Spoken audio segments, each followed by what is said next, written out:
When my wife and I first moved into Maplewood Estates, we thought we'd found our dream home. Quiet neighbors, clean streets, and a community that seemed picture perfect. But that dream didn't last long. Within weeks, the HOA sent me a letter saying my home didn't fit their standards. Apparently, our garden was too colorful, our porch furniture was too rustic, and even our mailbox was too personnel. I laughed at first until they fined me $200 for painting my door blue. That's when I realized this HOA wasn't about community. It was about control. So I decided, if they thought my house didn't fit their rules, maybe it was time I changed the rules. I tried reasoning with them.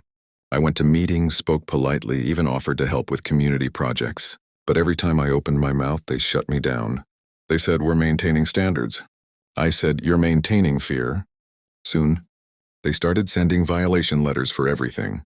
A flower pot out of place, a garden gnome they said was tacky, and even my wife's wind chimes. It was ridiculous. Then one afternoon, I came home to find an official notice taped to my door. The final warning before legal action. That's when something inside me snapped. Instead of fighting them with anger, I decided to fight them with ownership. I started researching the HOA's structure. Turns out, it wasn't some untouchable authority. It was a non-profit corporation. And every property owner had a say, so I started buying. First, one small foreclosed property that was still under the HOA's control, then another, then another. By the end of 6 months, I owned enough properties to have voting power. At the next annual meeting, they didn't even notice me walk in until I raised my hand and said, "Actually, I'd like to nominate myself for president." They laughed until the votes were counted. I'd won by majority, just like that. The same people who had once told me my home didn't belong were suddenly working for me. But I didn't take revenge. I didn't raise fees or punish them the way they punished others. Instead, I rewrote the entire HOA charter. We replaced appearance standards with community kindness.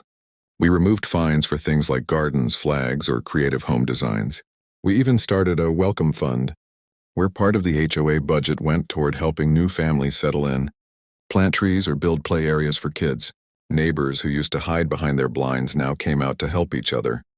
The same board that once enforced silence now encouraged smiles. A year later, Maplewood Estates wasn't just a neighborhood, and it was a family. People painted their doors all different colors, and we celebrated it. Our once perfect community became something even better, real.